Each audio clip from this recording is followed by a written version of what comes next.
Primeiramente, iremos explicar cada artefato e sua origem. Depois, faremos uma possível conexão entre os dois. O sudário de Turim é um pano funerário de linho que, em negativo, apresenta a imagem de um homem crucificado. Embora alguns tenham sugerido que se trata de uma engenhosa falsificação medieval, nenhuma explicação convincente para sua criação foi apresentada. A imagem não foi pintada no tecido, pois a representação do corpo encontra-se apenas em algumas fibras da superfície, e não em toda a extensão dos fios, como seria de esperar se fosse uma criação artística. Um infame teste de radiocarbono de 1988, que datou o sudário da Idade Média, foi realizado numa área do tecido que havia sido reparada nessa época e continha fibras de algodão que não foram encontradas em nenhuma outra parte do sudário. Além disso, inúmeros testes científicos revelaram que o artefato é, de fato, um antigo sudário funerário. A ausência de lignina, uma substância química que desaparece com o tempo do linho, sugere que o tecido é de origem antiga, talvez indiana. A palavra grega Sindon lembra Sindu, indicando uma possível conexão do sudário com a Índia. A Índia no primeiro século era uma potência na criação de tecidos. Não seria de se esperar que José de Arimateia, rico que era, comprasse um pano funerário que possivelmente atravessou a rota da seda. Resíduos de um tipo raro de calcário chamado aragonita, comum em Jerusalém, foram descobertos perto da base da imagem. Um estudo recente publicado na revista científica PLOS ONE analisou o sudário e descobriu nanopartículas de sangue, que são encontradas no sangue de vítimas de tortura, mas não são tipicamente encontradas em uma pessoa normal. Em 2022, um novo estudo do Instituto de Cristalografia do Conselho Nacional de Pesquisa da Itália concluiu que o sudário data do primeiro século. Os pesquisadores utilizaram um método chamado espalhamento de raios-x em ângulo amplo, que mede a degradação estrutural devido ao envelhecimento natural da celulose que compõe as fibras dos fios de linho. A análise polínica do sudário de Turim, principalmente por Max Frey e Avinon Dunning, revelou mais de 50 espécies de plantas, com alta concentração de pólen da região de Jerusalém e Jericó. Muitos tipos de pólen são entomófilos, transportados por insetos, e compatíveis com espécies usadas em especiarias funerárias judaicas do século I, por exemplo, a Elisrissum, sugerindo uma origem no Oriente Médio. Além disso, há pólen de regiões como Constantinopla, atual Istambul e de outras regiões da Europa, confirmando que o sudário viajou por essas rotas antes de chegar a Turim. Vamos ver agora a rota que o sudário seguia antes de chegar a Turim. De acordo com o Evangelho de João, 20, 6-7, quando Pedro e o outro discípulo entraram no túmulo, viram os lençóis de linho ali estendidos e o pano que cobria o rosto, sudarium, dobrado num lugar à parte. Como José de Arimateia era um membro rico do Sinédrio e proprietário do túmulo, ele, ou os apóstolos, teria o direito legal e a motivação para recuperar os lençóis. Segundo essa teoria, o sudário não desapareceu simplesmente, ele foi recolhido como uma testemunha silenciosa da ressurreição. Uma das principais razões usadas pelos defensores para explicar por que o sudário não era publicamente conhecido durante séculos envolve a lei judaica, halacha. Qualquer coisa que tocasse um cadáver era considerada ritualmente impura, tamei. Para um judeu do século I, uma mortalha era um objeto de impureza cadavérica, o nível mais alto de impureza ritual. Os defensores dessa teoria argumentam que os primeiros judeus cristãos teriam mantido o pano escondido, não apenas para protegê-lo da perseguição romana ou do sinédrio, mas porque exibi-lo teria sido um enorme tabu social e religioso. Ele teria sido tratado como um tesouro privado e sagrado, e não como um ícone público. Antes da destruição romana de Jerusalém em 70 d.C., a tradição cristã primitiva, registrada por Eusébio, afirma que a comunidade cristã fugiu para Pela, na atual Jordânia.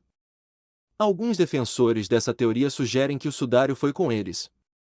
Outra teoria comum é que o apóstolo Judas Tadeu, conhecido na tradição oriental como Adai, levou o pano para Edessa logo após a crucificação. Isso se encaixa na lenda de Abigar, que afirma que o rei Abigar de Edessa se tornou o primeiro rei cristão após receber uma imagem milagrosa de Jesus.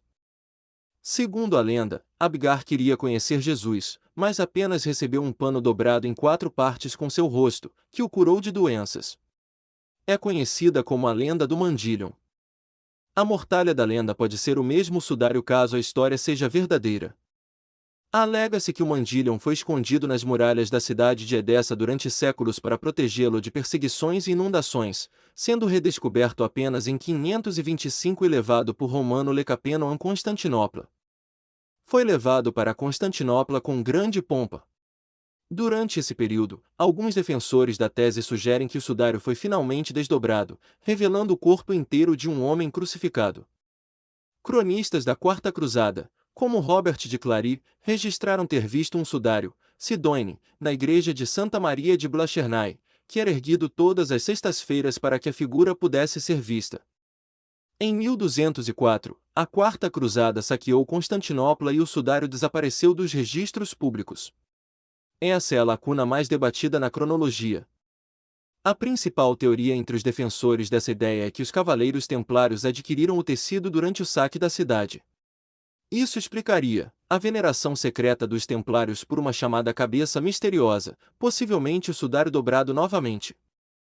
Como o tecido acabou nas mãos de Geoffroy de Charny, um cavaleiro francês cuja família tinha ligações com a Ordem dos Templários. Em 1357 o sudário chega a Lille, na França. Em 1453, o sudário foi transferido para a Casa de Saboia, a família governante da região. Eles o guardaram em uma capela em Chambéry. Em 1532, um incêndio quase destruiu o tecido, o relicário de prata que o continha derreteu e gotas de metal fundido queimaram as camadas dobradas, criando as manchas simétricas características que vemos hoje no sudário, aqueles triângulos. Desde 1578, ele está em Turim, na Itália. Essa teoria diz que o tecido permaneceu dobrado em quatro durante todo esse tempo para esconder a imagem impura do corpo e mostrar apenas o rosto, razão pela qual os registros antigos mencionam apenas um retrato e não uma mortalha completa. Essa é a teoria que melhor explica a origem do pólen no tecido e como ele viajou de Jerusalém a Turim em séculos. Vamos explicar agora a inscrição de Nazaré. A inscrição de Nazaré é uma placa de mármore originário da ilha de Cós, uma importante ilha do Império Romano que mantinha relações com a Galileia. A placa foi moldada, escrita e enviada para Israel, possivelmente por Cláudio César, condenando à morte quem roubasse ou transferisse corpos dos mortos de uma tumba a outro lugar. Historicamente, ela apareceu pela primeira vez em 1878 quando foi adquirida por Wilhelm Froener, um conhecido colecionador e ex-curador do Louvre. Froener adquiriu a laje de um negociante de antiguidades. No entanto, os detalhes de sua descoberta permaneceram obscuros por décadas. As próprias anotações de Froener simplesmente afirmavam que o item foi enviado de Nazaré em 1878. Após a morte de Froener em 1925, sua extensa coleção foi legada à Biblioteca Nacional da França em Paris. Foi somente em 1930 que o estudioso francês Franz Cumont publicou o texto, chamando a atenção do mundo inteiro para ele. A pedra é autêntica e nenhum estudioso apresentou evidências para refutá-la. Segundo assim, a provável teoria sobre a inscrição é a seguinte.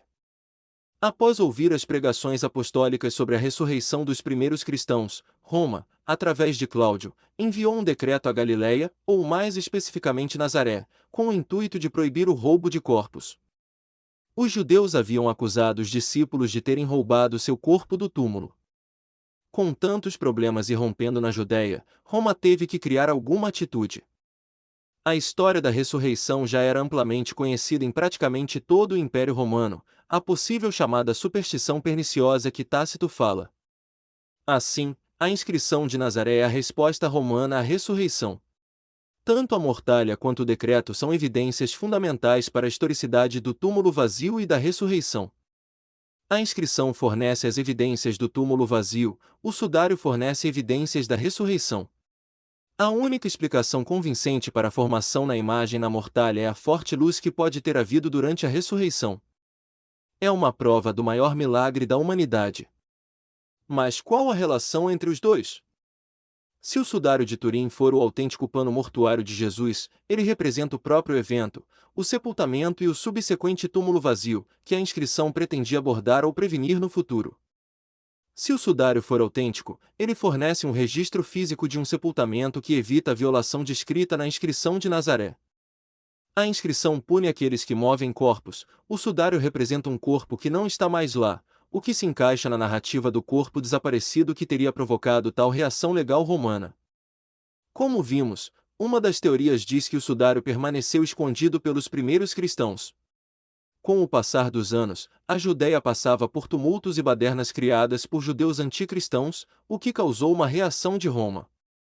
A sudário seria visto como uma prova definitiva da ressurreição, mas mantida em secreto. Após isso, Roma envia um decreto à Judéia proibindo o roubo de cadáveres que poderiam perpetuar uma mentira. Enquanto o sudário fornece a prova da ressurreição, o decreto fornece provas do túmulo vazio. Ambas são as primeiras evidências do cristianismo. Cristo vive.